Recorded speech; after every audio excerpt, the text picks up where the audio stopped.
우리가 어떻게 구원받죠? 네, 믿음으로 구원받습니다. 어떻게 천국 가죠? 네, 믿음으로 갑니다. 여러분들은 천국을 경험하고 계시나요? 네, 네, 해야 됩니다. 맞습니다. 네, 믿음을 가지고 있으면 천국을 경험하고 할 수 있습니다. 오늘 본문에는 두 부류의 사람이 나옵니다. 한 부류의 사람들은 바로 제자들이죠. 31절부터 34절에 나와 있는 눈뜬 맹인처럼 눈은 떠 있지만은 잘 모르는 사람들입니다. 하나님 말씀을 들어도 깨닫지 못하는. 34절 보니까 제자들이 이것을 하나도 깨닫지 못하였다. 말씀이 감춰져 있었고 그들이 그 이르신 말씀을 알지 못했다. 삼중적으로 그들은 좀 어두워 있는 사람들입니다. 깨닫지도 못하고 말씀은 그 의미가 감춰져 있고, 그리고 주님이 이르신 말씀, 인자가 죽고 또 능욕당하고 침뱉음 당하고 희롱당하고 채찍당하고 난 다음에 3일 만에 살아나신다, 이렇게 말씀하셨음에도 불구하고 그 의미를 알지 못하는 이런 사람이 등장합니다. 또 한 부류의 사람은 35절부터 43절에 나와 있는 길가에서 구걸하던 맹인입니다. 근데 그가 예수님을 알게 되고 믿게 되고 따르게 되는 놀라운 역사를 경험하게 됩니다. 나중에 그는 눈을 뜨게 되고 진짜 믿음의 눈을 통해서 진짜 구원을 받고 또 하나님 나라를 맛보는 그런 은혜가 있는 이런 모습입니다. 한 부류는 예수님과 지금 예루살렘에 올라가고 있는데 올라가면서도 예수님 계속 말씀하셨음에도 불구하고 그 의미를 알지 못하고 깨닫지 못하고 말씀은 도리어 감춰져 있는, 그러니까 예수님은 계속해서 그들과 함께 가고 있어요. 그들은 예수님을 따라가고 있습니다. 그런데 알지 못해요. 참 웃기죠? 예수님을 지금 따라가고 있습니다. 근데 예수님이 말씀하고 계세요. 근데 그 말씀의 의미가 하나도 깨닫지 못했다. 34절을 말합니다. 하나도 깨닫지 못했다. 너무나 이상할 정도로 그 의미를 깨닫지 못하고 있습니다. 그 말씀이 그들에게 감추어져 있었다, 이렇게 이야기하고 있는 것이죠. 왜 이렇게 됐을까? 결국은 영적인 어둠이 그들에게 찾아온 것이죠. 이걸 통해서 뒤에 나와 있는, 오늘 누가는 이 사건을 여기다 배치하고 있는, 아니면 예수님께서 진짜 이렇게 통해서 우리에게 이 맹인의 눈뜬 사건을 통해서 믿음의 눈을 뜨기 위해서는 이래야 된다라는 것을 우리에게 보여주고 있는 것이 아닐까 생각해 봅니다. 먼저 예수님이 제자들에게 뭐라고 이야기하냐면은, 우리가 예루살렘에 올라가는데 선지자들을 통하여 기록된 모든 것이 인자에게 응할 것이다.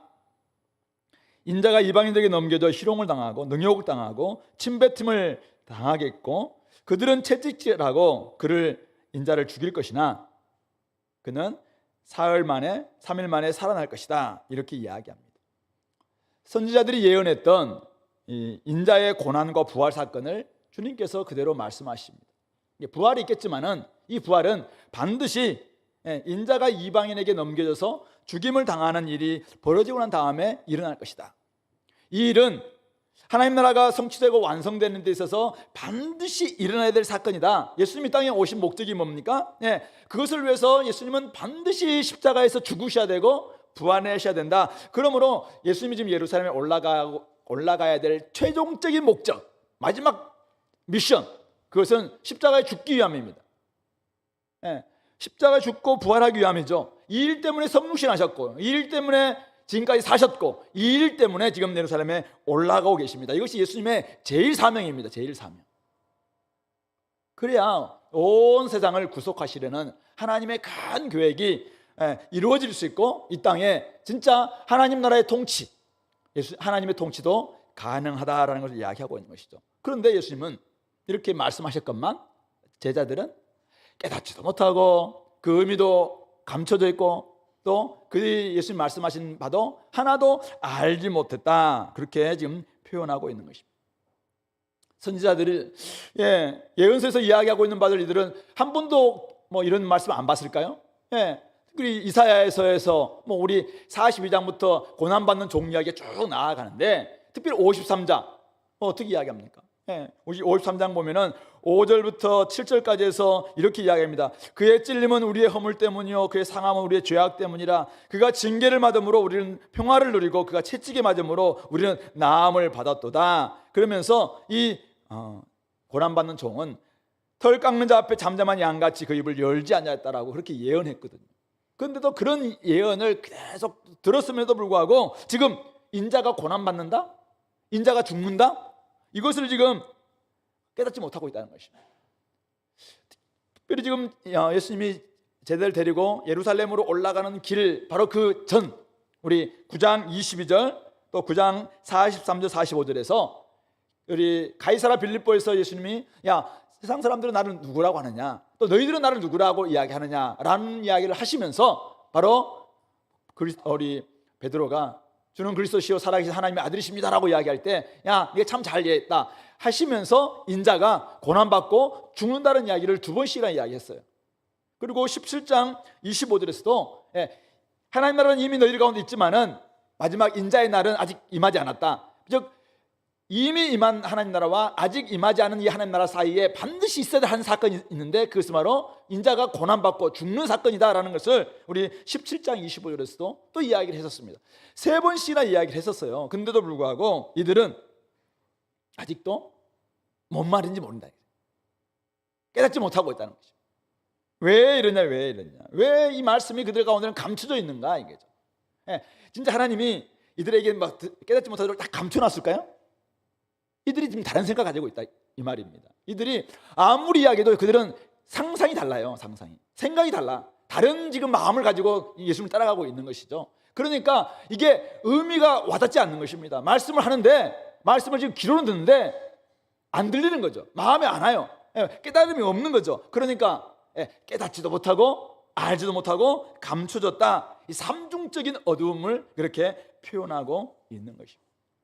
그러니까 우리에게 이렇게 이야기하고 있는 것입니다. 아무리 중요하다고 가르쳐도 아무리 강조하면서 가르쳐도 어떤 사람들에게는 이게 감춰진 말씀일 수 있겠구나.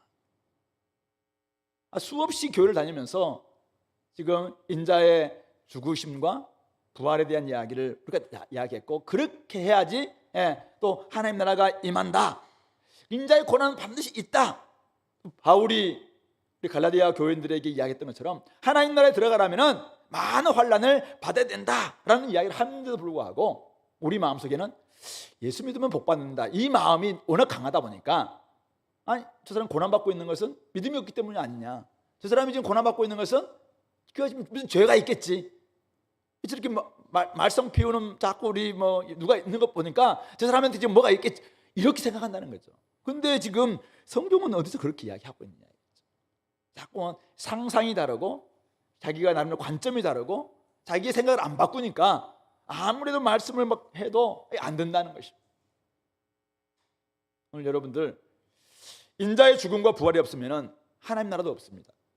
만약 예수님이 십자가에 죽으심이 없었다 그러면은 어떻게 우리 대속이 있겠습니까? 예수님이 우리 죄를 다 대속하지 않았다면은 즉 예수님의 십자가와 부활이 없다면 어떻게 우리가 하나님이 우리를 보고 야 의롭다, 그리스도 안에 있는 사람들은 정죄함이 없다 이렇게 칭해 줄 수 있겠는가? 우리가 모든 사람들은 죄를 범하였으며 하나님의 영광에 이르지 못하던 사람들이 어떻게 우리가 하나님의 영광, 하나님의 존전까지 나아갈 수 있게 되는가? 그렇게 된다는 것은 오직 예수 그리스도의 십자가와 부활이 반드시 있어야 된다는 것을 이야기하고 있는 것입니다. 하나님 나라가 임하기 위해서는 반드시 예수님의 십자가와 이 부활 사건은 있어야 된다는 것입니다. 근데 문제는 다른 생각을 가지고 있으니까 우리 유대인들은 유대 나라가 회복돼야 된다, 하나님 나라는 그거다. 그러니까 예수님은 하나님 나라를 계속 이야기해요. 그들도 하나님 나라를 생각해요. 근데 생각이 달라요. 상상하는 게 달라요. 그러니까 이게 안 와닿는 거죠. 그러니까 예수님은 야 우리 지금 예루살렘에 올라가는 목적은 내가 죽어야 된다, 인자가 죽어야 된다 계속 이야기하는데 그들은 이 생각은 막 지워져요. 왜냐하면 자기 생각들은 유대 나라가 회복돼야 된다는 이 하나님 나라에 꽂혀 있으니까. 그러니까 그것은 귓등으로 듣는 거죠. 귓등으로. 그러니까 깨달음이 없는 거죠. 그러니까 십자가에 죽는 것 이것은 말도 안 되는 소리지. 인자가 죽는다고? 메시아가 죽는다고? 메시아가 약해진다고? 그거는 믿음 없는 사람들이 하는 짓이야. 이렇게 생각한다는 것입니다. 요즘도 근데 이런 사람들이 좀 있죠. 하나님 나라와 시오니즘, 유대 나라 회복을 동일시 여기는 사람들. 자기 민족 중심주의자잖아요. 우리 민족이 잘 되는 거, 이거 하나님 나라다, 이렇게 생각하는 이런 사람들이 있는 것입니다. 오직 예루살렘의 회복을 우리가 꿈을 꾸는데, 근데 그것은 인자의 죽음이 없는 예루살렘의 회복, 이것은 유대의 시오니즘과 같은 것. 그래서 이런 것들은 결국 하나님 나라가 아니고 자기들만의 천국에 불과한 것입니다. 오늘날도 이제 좌파가 주장하는 하나님 나라가 있고 우파가 주장하는 하나님 나라가 있어요. 우파가 주장하는 하나님 나라는 뭐예요? 하나님은 우리 가운데서 엄청난 이 십자가를 앞에 다 모시고만 있다면, 우리가 엄청나게 하나님 앞에 잘 살면 영광이 가득한, 그래서 다른 사람들 다 무시하고 막 희롱이고 인자의 희롱, 능욕, 채찍질 이런 건 다 없고, 오직 우리는 예수님의 십자가만 있으면 다른 사람들을 다 이길 수 있다, 이방인들 다 능욕할 수 있다, 십자군과 같은 정신을 가지고 오늘도 복받고 강한 권세를 가지고 얼마든지 우리가 다른 사람들 앞에 우리가 이겨낼 수 있다, 번영신학에 가까운 이런 것을 하나님 나라로 생각하는, 이게 우파의 하나님 나라예요. 좌파의 하나님 나라는 뭡니까?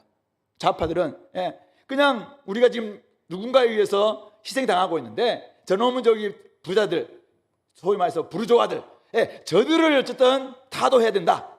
그래서 우리는 온전한 해방과 자유를 얻어야 된다. 이게 해방신학이죠. 그러니까 이것은 좌파의 하나님 나라인데, 이건 사실은 인자의 고난, 십자가 다 무시하는 것입니다. 이것들은 다른 우파든 좌파든 십자가가 없는 하나님 나라는 결국 성경적인 하나님 나라도 아니고, 그런 사람들은 나중에 하나님 나라에 이를 수도 없다는 것을 말씀하고 있는 것입니다. 그런 점에서 오늘 여러분들 성경에서 이야기하고 있는 하나님 나라와 성경에서 이야기하고 있는 천국과 성경에서 이야기하고 있는 구원과 지금 내가 지금 생각하고 있는 구원, 하나님 나라가 같은 것인지 오늘 한번 점검해 보셨으면 좋겠습니다. 특별히 오늘 뒤에 어떻게 우리는 믿음의 눈을 가지고 이 하나님 나라를 얻을 수 있는 믿음을 얻을 것인가 한번 살펴볼 텐데요. 자, 여기에서 우리 세 가지 이야기할 겁니다. 세 가지. 오늘 이 여리고 가까이 왔을 때 한 맹인이 보여주는 이런 모습을 통해서 세 가지. 첫 번째, 예수님을 알아야 됩니다. 알았습니다. 두 번째, 이 사람은 예수님을 믿었어요. 세 번째, 이 맹인은 예수님을 지금 따라가고 있습니다.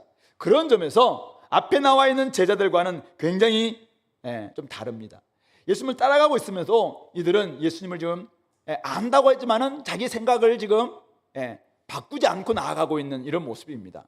믿는다고 하면서도 예수님 앞에 전적으로 지금 자기 것을 내려놓지 않고 있는 모습이거든요. 따라간다고 하면서도 다른 생각을 가지고 있는데, 오늘 이 맹인은 어떤 모습인지 우리가 한번 살펴보겠습니다. 자, 예수님께서 여리고 가까이 가셨을 때 한 맹인이 길가에 앉아서 구걸하다가 무리가 지나감을 듣고 무슨 일이냐 이렇게 물었습니다. 사람들이 막 웅성웅성 했겠죠. 그러니까 어떤 사람이 나사렛 예수가 지나가신다 이렇게 이야기했어요. 그런데 그 사람이 이 말을 듣자마자 어떻게 외칩니까? 다윗의 자손 예수여 나를 불쌍히 여기소서, 이렇게 외칩니다. 다윗의 자손, 메시아 칭호를 가리키는 그런 말인데, 다윗의 자손 예수여 나를 불쌍히 여기소서, 이렇게 외치고 있습니다. 그러니까 사람들이, 앞서가던 사람들이 꾸짖습니다. 야, 네가 거짓 주제에, 네 주제에 뭐 지금 예수님을 이렇게 부르고 막 시끄럽게 하냐, 잠잠해라, 이렇게 이야기합니다. 이렇게 하는데 더욱 크게 소리 질러서 다윗의 자손이여 나를 불쌍히 여기소서, 이렇게 외칩니다. 이 목소리를 예수님이 들으셨어요. 그래서 그를 데려오라, 이렇게 가까이 왔습니다. 그래서 예수님이 진짜 그 사람에게 묻습니다. 야, 내가 너한테 무엇을 해주기를 원하느냐? 여러분 같았으면 뭘 해주기를 원한다, 이렇게 대답했을 것 같아요. 이 사람이 지금 구걸하고 있었습니다. 길가에서 구걸하는 사람이에요. 구걸하고 있었습니다. 근데 사람들이 지나갈 때마다 이 사람은 늘 사람들에게 구걸하던 사람이에요. 근데 나사렛 예수가 지나간다는 말을 들었어요. 그러면 당연히 나사렛에서 온 예수가 지나가니까 그냥 우리가 하던 일을 구걸, 돈 좀 달라고 이렇게 말할 수도 있잖아요. 그런데 이 사람은 뭐라고 이야기하냐면은 주여 보기를 원하나이다. 이 사람에게 뭐가 있어요? 이 나사렛 예수를 자기의 눈을 뜨게 하실 수 있는 분으로 지금 믿고 있는 게 지금 나오고 있죠.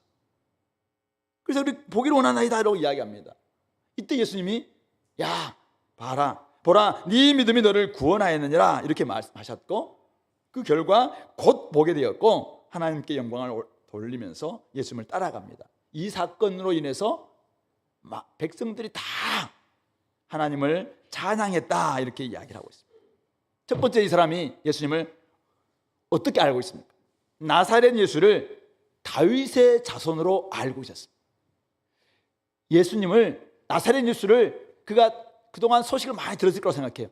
나사렛 예수가 나타났는데 그가 나사렛 회당에서 설교를 했는데 이사야의 말씀을 통해서 희년이 만다라고 설교했다더라, 뭐 이런 소식도 들었을 거라고 같고, 그 사람이 어느 지역을 갔는데 결혼식장에 갔는데 포도주가 다 떨어졌는데 그 포도주가 떨어진 그 집에 물로 포도주를 만들었다더라, 이런 소식도 들었을 것 같고, 또 어떤 지에 갔는데 어떤 곳에서는 안전뱅이를 일으켰다더라, 뭐 이런 소식도 들었을 것 같고, 이런 이야기를 딱 들었을 때 이 사람이 한 번, 두 번 들은 것도 아니겠죠?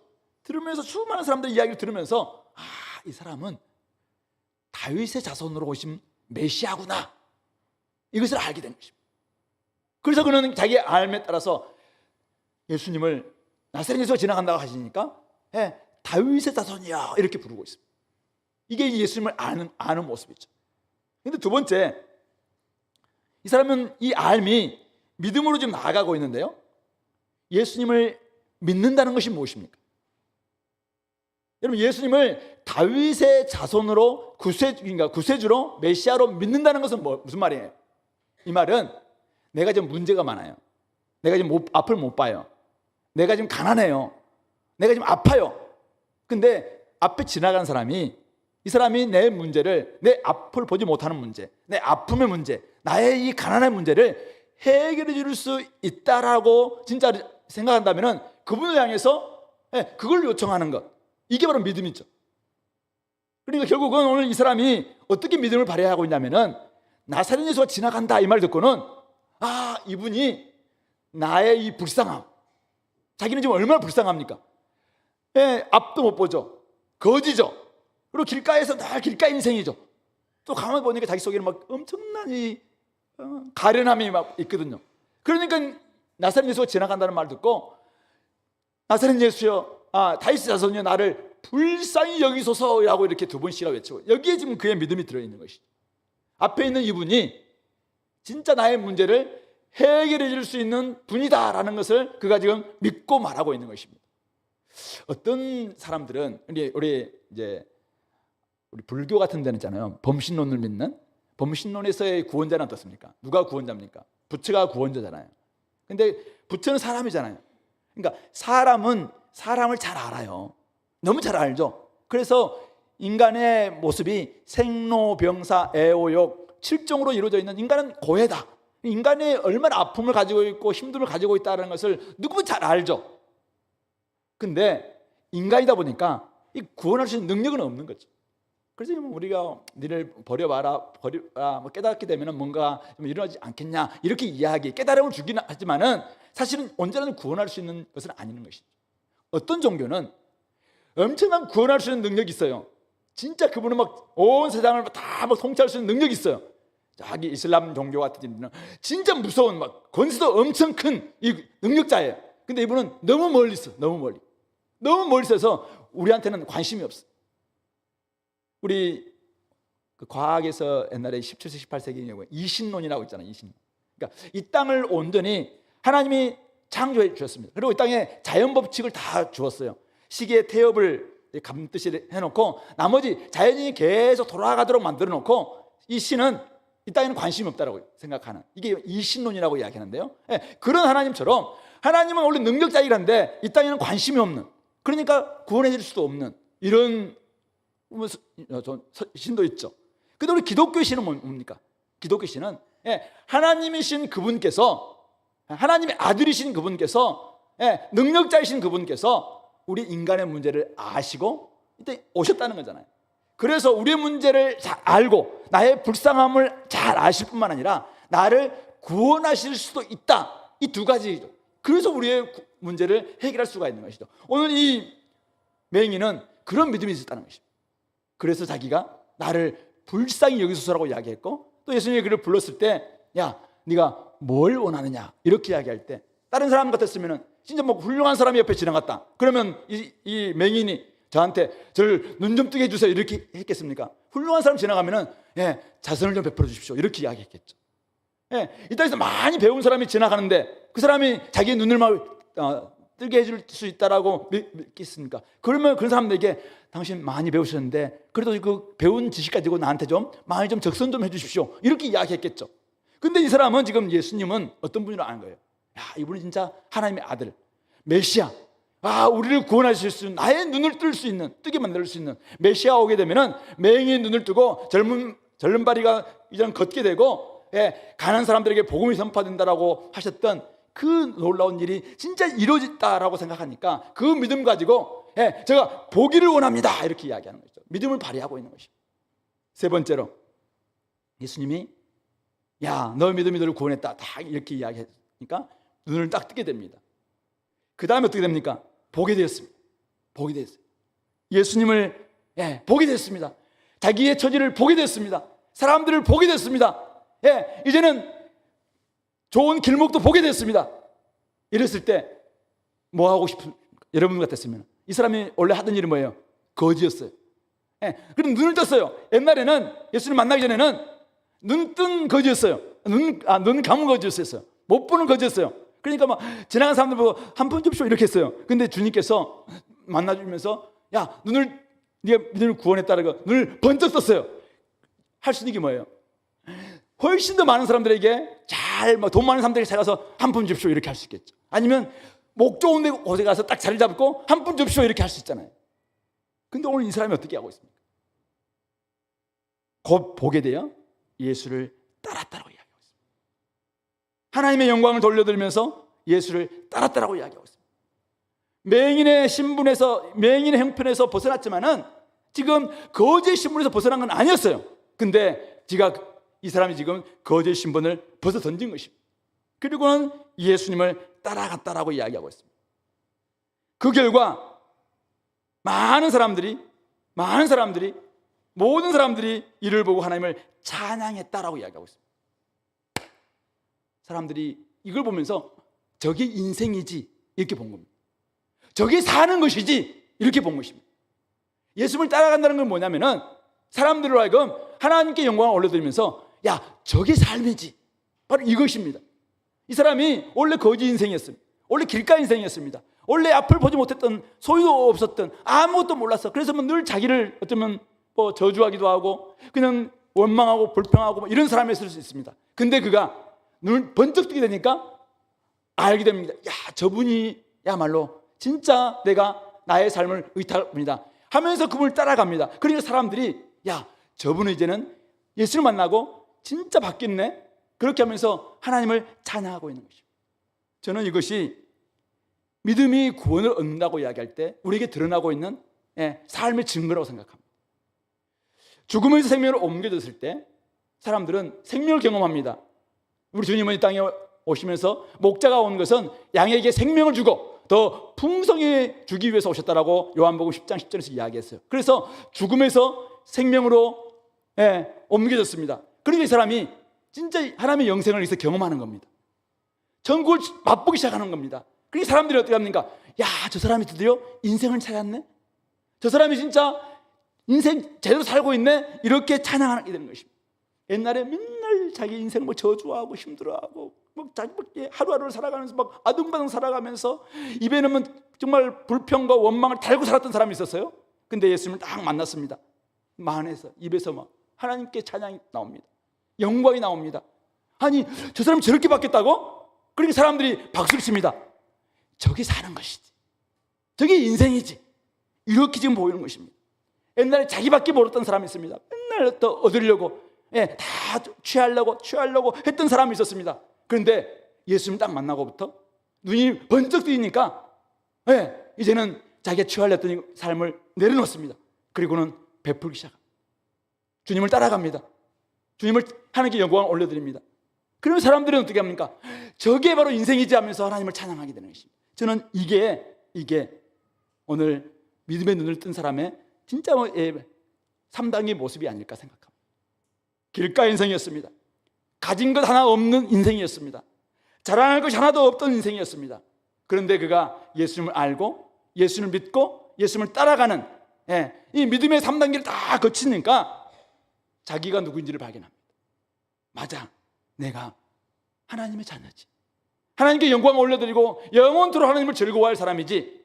이걸 생각하면서 이제는 하나님 입에서 영광이 나옵니다. 찬양이 나옵니다. 이 거지였던 인생이 이제는 하나님께 영광을 올려드립니다. 웨스트민스터 소요리 문답 제1번 인간의 제일 된 목적은 무엇인가?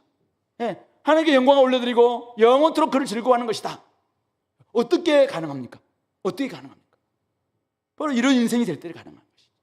하나님을 만나고 하나님을 알고 믿고 따라가는가 바뀌는 것입니다. 우리 자녀들이 우리 부모를 바라보면서 어떻게 할 때 박수를 칩니까? 우리 자녀들이 우리 부모가 조금만 화가 나면 막 폭력을 쓴다든지 막 이렇게 할 때 야 이게 인생이지 저렇게 저게 구원받은 사람이지 이렇게 하겠습니까? 그런 아이 있다면 사실 이상한 아이죠. 그게 빨리 병원 데려가야 됩니다. 진짜 우리가 진짜 예수 만나고부터 그의 눈이 바뀌어서 굉장히 너그럽게 되고 더 인자하게 되고 더 많이 베풀게 되고 그런 아이 우리 아버지의 모습 보면서 우리 자녀가 이게 인생이지. 아이 입에서 하나님 막 찬양합니다. 우리 좋은 아빠를 주셔서 감사합니다. 이렇게 찬양하지 않겠습니까?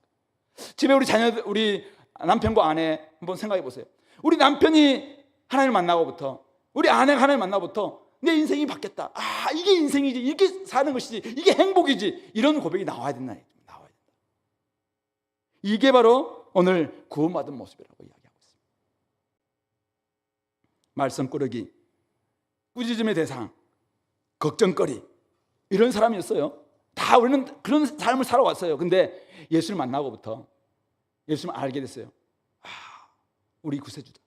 우리 예수님은 나의 이 죄 문제, 나의 갈급함의 문제, 나의 이 불쌍한 이 문제, 인간의 약함과 악함의 문제를 해결해 줄 수 있는 구세주다. 이걸 딱 믿는 순간 어떻게 해요? 주님을 영접하게 됐잖아요. 그리고 주님을 따라갑니다. 그러니까 우리 주변에 있는 사람들이 박수칩니다. 그래, 네가 좀 없어도 그게 인생이지. 야, 그렇게 사는 게 진짜 복이지. 이런 말을 우리가 들어야 된다는 거죠. 이게 이 땅에서 하나님 나라를 경험하고 맛본 사람들이 보여주는 모습이라는 것을 오늘 이 누가가 이 이야기를 지금 제자들의 깨닫지 못하는 모습 뒤에다 딱 붙여놓고 있는 것입니다. 성도 여러분, 오늘 우리 교회가 저는 우리 성도들이 믿음의 눈을 뜨고 주님을 따라가기 위해서 이 세 가지를 했으면 좋겠습니다. 첫 번째, 예수님을 좀 제대로 알았으면 좋겠습니다. 제대로 알려면은 지성적인 노력이 필요합니다. 즉 아는 것. 제가 눈을 바꾼다. 눈을 바꾸기는 쉽지 않잖아요. 그러니까 안경 끼고 있는 사람들 이 알을 바꾸는 거예요. 알을. 이 안경 알. 시각을 교정해야 됩니다. 여러분들이 공부가 필요합니다. 그동안 예수님을 너무 좁게 아는 사람들이 있어요. 예수님이 우리의 구세주다라고 이야기하는데도 너무 우리가 그냥 믿고 그냥 우리를 천국 데려가는 그냥 그 정도의 좀 하나님의 아들로만 아는 사람들이 있습니다. 이런 사람들은 삶이 너무나 협소합니다. 세상에서 이중생활 할 수밖에 없어요. 그냥 믿는 것과 삶이 달라져요. 그러나 예수님을 우리 창세기 1장부터 요한계시록에 나와 있는 그 풍성한 하나님을 알게 되면은 우리 삶이 굉장히 풍성해질 겁니다. 예수 믿고 난 다음에 째째하고 속 좁고 주머니도 회개하지 않고 이런 모습이 아니라 훨씬 더 바뀌게 될 겁니다. 그런 점에서 예수님을 아는 노력이 필요합니다. 지성적 노력이 필요합니다. 공부를 해야 됩니다. 믿음은 들으면서 나고 들음은 그리스도의 말씀으로 말미암는다고 이야기했습니다. 그래서 여러분들 말씀을 많이 들어야 됩니다.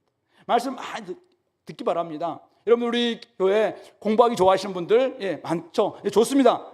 지성적인 노력이 굉장히 필요합니다. 여러분들 성경을 정말 공부하시기 바랍니다. 말씀을 공부하더라도 좀 근성으로 하지 마시고 오늘 여기서 이야기하고 있는 왜 인자가 죽어야 되는가, 그리스도 십자가 왜 필요한가, 이런 분들을 여러분들이 공부를 해보신다면 거기에서 우리가 얻게 되는 것이 얼마나 많겠습니까? 부활이 얼마나 우리에게 소중한가 이걸 알게 된다면 우리 삶이 바뀔 겁니다. 그런 점에서 예수님을 아는 노력. 이 지성적 노력입니다. 예, 필요합니다. 공부하시기 바랍니다.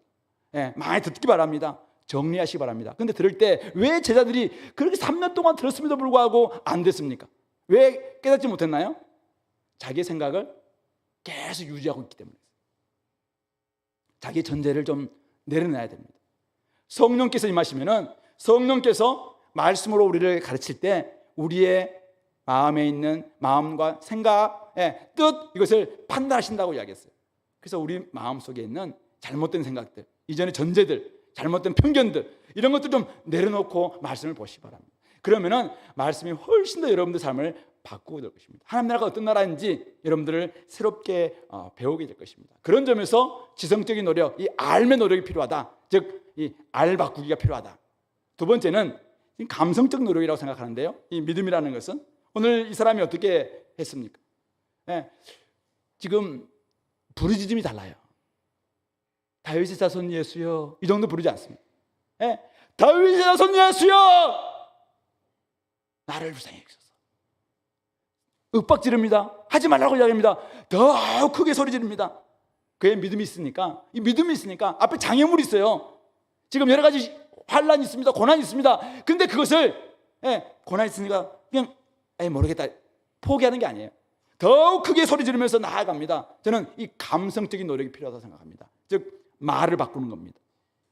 두 번째는 기도. 옛날에 불평했던 사람이 이제는 기도의 삶을 나아가는 겁니다. 염려했던 사람이 이제는 기도로 나아가는 겁니다. 옛날에는 전혀 자기가 사실은 하나님 앞에 나아가는 법을 몰랐던 사람들이 이제는 나아가서 막 부르짖는 겁니다. 우리 교회가 대부분 한 90%가 묵상기도파죠. 오면은 뭐 같이 이렇게 묵상하다가 같이 올고 막 금요기도회 가면 이렇게 처음에 좀 하다가 싹 졸고 있는데 조금은 우리 안에서 어떤 사람들은 통성기도파도 좀 있고 그렇게 했으면 좋겠는데요. 그래서 제가 좀 우리 7월부터 후반기가 시작되는데 제가 원래 금요일마다 조당 모임이 있어서 그 찬양 끝나면 딱 기도하지 못하고 이렇게 했는데 이번 학기부터는 조당 모임을 목요일로 옮겼습니다. 그래서 작년부 다 함께 우리 조당 모임을 하게 되고 우리 금요일마다 기도 찬양 할 텐데요. 특별히 매월 첫째 주 금요일은 우리 직분자들, 재직들 다 함께 와서 기도하는. 제가 일부 때 이야기하면서 다 죽었어 이렇게 했더만 어떤 분이 이제 문자 와가지고 목사님 다 죽어서는 안 좋은 것 같습니다. 살았어 이렇게 좀 바꾸시면 안 됩니까? 그렇게 하는데 여러분들이 살았어요 이제. 여러분들이 저는 이게 좀 필요하다고 생각합니다. 우리 삶 가운데서 진짜 이 부르짖음. 여러분들의 삶이 진짜 믿음이 있다면, 우리의 믿음을 예수님을 진짜 믿는다면, 여러분들의 구세주를 진짜 믿습니까? 여러분들을 문제를 해결해 줄 수 있는 분으로 믿습니까? 그렇다면은 기도하자는 거죠. 그렇다면 그 하나님을 찬양하자 이것입니다. 그렇다면 그 하나님께 나와서 좀 부르짖자 이것입니다. 그렇다면 그분께 나와서 좀 외치자 이거죠. 좀 그렇게 해서 우리가 믿음을 좀 보일 수 있는. 저는 이렇게 할 때 우리의 믿음이 한 단계 또 업그레이드 된다고 생각합니다. 그리고 세 번째, 오늘 이 맹인이 예수 그리스도를 이끄시는 대로 예수님을 따라가고 있는 건데요. 세 번째가 바로 의지적인 노력입니다. 의지적 노력. 즉 우리의 길을 바꾸는 것입니다. 옛날에는 죄로 향했던 길, 옛날에는 그냥 화를 냈던 길, 이제는 화를 내지 않고 복을 주는 길로, 자녀들에게 막 윽박질렀던 그런 길이 이제는 진짜 주님께서 우리 삶의 주인이니까 그냥 주님께 맡기는 거예요. 그러면서 자녀들을 축복하는 길로 바뀌는 것입니다. 옛날에는 옆 사람들을 내가 한 대 맞으면은 내가 두 대 때리고 막 그렇게 했던 사람이 있습니까? 이제는 길을 바꾸는 겁니다. 도리어 저주하지 않고 축복하고 화목을 만들어가는 길로 바꾸는 겁니다. 옛날에는 내가 그냥 순종하지 않았어요. 근데 이제는 한번 순종해 보는 것입니다. 충성하는 겁니다. 나의 시간과 에너지와 열정을 한번 그분께 드리는 겁니다. 이게 길을 바꾸기입니다. 길을 바꾸기. 우리 길이 지금까지는 그냥 앉아 있었던 이렇게 했다면 이제는 주님께서 나에게 진짜 주님이 우리의 삶의 주인이시다 그러면 그들 한번 살아보는 겁니다. 해보지도 않고 안 된다 이렇게 하지 말고 한번 해보는 겁니다. 실제로 한번 시간을 내보는 겁니다. 전도 안 되죠? 해봤냐 이죠. 해보고 난 다음에 안 되면은 그때 가서 이야기하시면 돼요. 근데 한번 해보는 겁니다. 길을 바꾸시바. 저는 이렇게 할 때 이렇게 하는 것이 결국은 우리의 믿음이 성장할 수 있는 길이라고 생각합니다. 이 세 가지. 지성적인 노력으로 이 눈을 바꾸고 시각을 바꾸는 거예요.